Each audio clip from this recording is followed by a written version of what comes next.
들어가!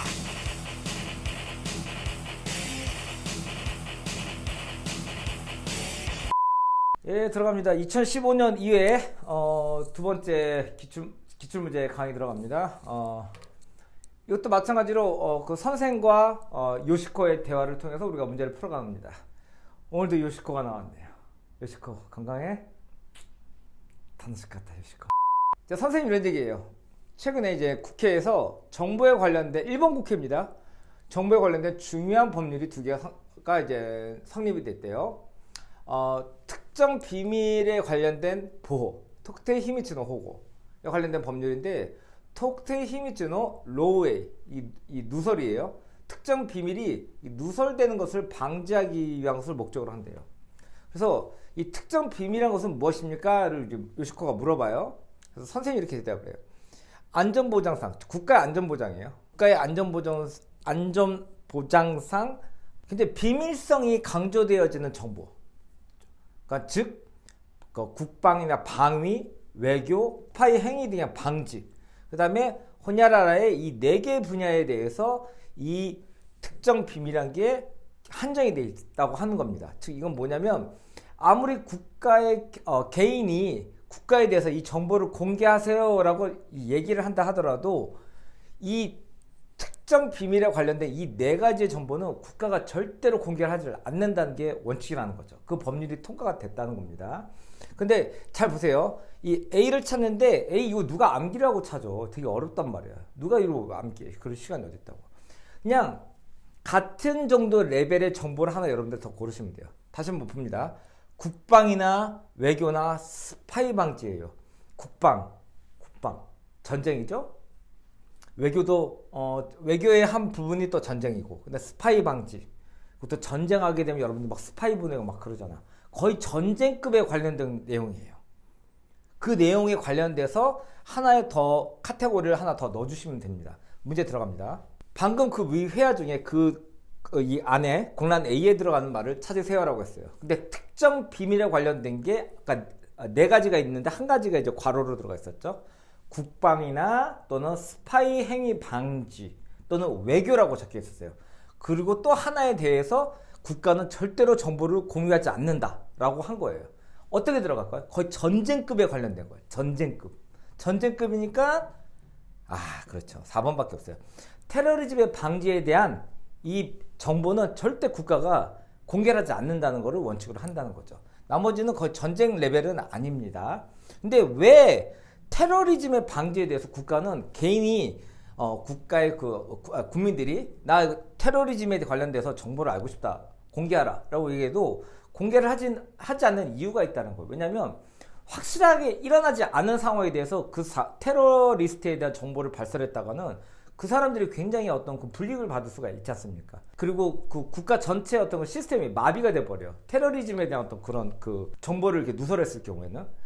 제일 대표적인 케이스가 미국의 9.11 사태에서 비행기가 추락을 해갖고 빌딩이 무너졌잖아요. 근데 그 정보는 이미 CIA가 입수를 했었어요. 비행기를 통해서 분명히 꼬라박을 수가 있다라고 어느 정도 정보들은 다 들어가 있었어요. 근데 그걸 만약에 CIA에서 만약 발표를 한다고 칩시다. 비행기를 납치해서 빌딩과 충돌하는 그런 테러리즘이 앞으로 한 달 내에 일어날 겁니다 라고 하는 순간 전 세계의 경제는 마비가 됩니다. 맞습니다. 어떤 비행기를 탈지 모르기 때문에 모든 사람들이 비행기를 안 탈 거고, 그로 인해서 어마어마하게 많은 경제적 손실이 발생이 된다는 거죠. 근데 보통 경찰 치안 유지 같은 게 여러분들 금방 이 정보를 여러분들 공표를 하지 않습니까? 이태원에서 몇 명이 압사되어서 지금 사람들이 죽으려고 한다. 빨리빨리 가서 구급차 보내야 한다. 금방 뉴스로 나가지 않습니까? 금방 발표하잖아요. 정보통신기술도 웬만한 것들 너무 정보통신기술은 특정 비밀보다 이거는 개인 사업 안에서의 비밀입니다. 국가적 비밀이 아니라 이 정보통신에 관련된 기술들은 다 민간 기업들이 갖고 있지 국가가 관리하는 기술들이 아닙니다.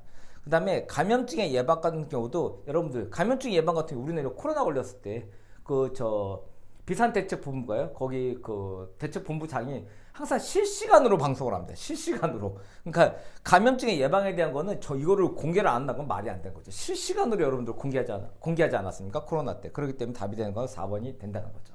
자, 그 다음에 또 이어서 문제를 풀어보도록 하겠습니다. 참고로 여러분들, 제가 지금 여러분들 말씀드리는 거는 저도 공부 하나도 안 하고 말씀드리는 거예요. 이거는 이 안에 다 정보들이 들어가 있고 그걸 통해서 우리가 문제를 풀어갈 수 있다는 겁니다. 다시 한번 기억을 하세요. 했던 거 아니에요? 그 다음에 조용히 해.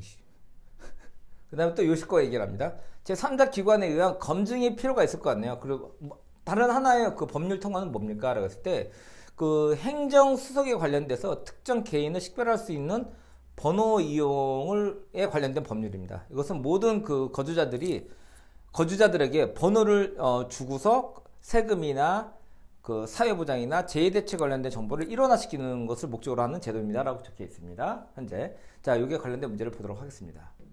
자, 카센무니 밑줄친 부분에 있어서 일본에 있어서 알 권리와 거의 동등하게 현대 사회 생활에서 이 변화에 의해 주장되어지는 새로운 인권이 등장했습니다.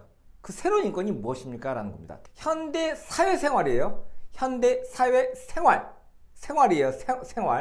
생활의 변화의 동반에 새롭게 주장되어지고 있는 새로운 인권을 찾으라고 했습니다. 학습권, 공부해야 한다는 권리. 한국 같은 경우도 고등학교까지는 당연히 의무교육이잖아요. 그러니까 학습권은 아주 옛날부터 있었습니다. 현대 사회가 아니에요. 정말 옛날부터 있었습니다. 그 다음에 청구권, 국민이 국가에게 어떠한 그 권리를 청구한다는 거. 내가 어떤 일을 했는데 그걸 국가에 대해서 나 이만큼 했으니까 뭘 달라라는 청구하는 거. 이건 너무나 옛날부터 있었던 거예요. 그 다음에 쟁의권이란 거는 일본어로 스토라이키죠. 그러니까 뭐냐면 그 노동쟁의를 얘기합니다. 회사에서 너무 월급이 저렴해요. 그러니까 그 노동자들이 합쳐서 회사 월급 좀 올려주세요 라고 쟁의를 할 수 있는 권리를 의미하는 겁니다. 이것도 아주 옛날부터 있었어요. 그래서 답은 3번 환경권. 그러니까 빌딩들이 계속 올라가다 보니까 일조권이라고 내가 햇빛을 받을 수가 없는 거예요. 그래서 앞에 있는 건물들이 높이 건설되지 않게끔 내가 주장을 할 수 있는 그런 권리들, 좋은 환경에서 살 수 있는 권리들, 그런 것들이 이제 새롭게 등장한 거죠. 이것이 바로 현대 사회 생활에 있어서 새롭게 주장되어지는 권리입니다. 이건 여러분들 잘 아실 거라 생각이 듭니다. 그 다음 문제 들어갑니다. 오늘의 마지막 문제입니다. 이건 여러분들 안 읽어봐도 금방 할 수 있어요. 너무 쉬운 문제입니다. 일본의 소득세에 관련된 성질로서 맞는 걸 고르시라고 했는데, 그냥 일본이 아니라 소득세, 한국도 소득세가 있죠, 여러분들. 세금 내지 않습니까? 그렇죠? 그거랑 똑같습니다. 일본이랑 한국은 너무나 똑같은 게 많아요. 한국식으로 생각하셔도 이건 충분히 풀 수 있는 문제입니다. 소득세라는 거는 내가 많이 벌 만큼 당연히 누진세이기 때문에 많이 올라가요. 세금의 비율이 굉장히 많이 올라가지 않습니까? 그래서 국가에 내는 세금이기도 하고, 그렇기 때문에 국가에 내는 세금일 때 1번, 2번 중에 하나예요. 근데 그 세율은 어떻게 되냐? 많이 버는 애도 3%, 적게 버는 3%? 아니죠. 많이 버는 사람들은 40%, 50% 이렇게 내었잖아요. 그러니까 누진제가 된다는 거죠. 누진적이라는 거죠. 루이신테키라고 적혀 있네요. 그래서 답이 되는 거는 2번입니다. 소득세는 나라에다가 바치는 세금이고, 세율은 이제 누진적으로 올라가는 그런 제도입니다. 그래서 오늘은 여러분들 이걸로 마치도록 하겠습니다. 감사합니다.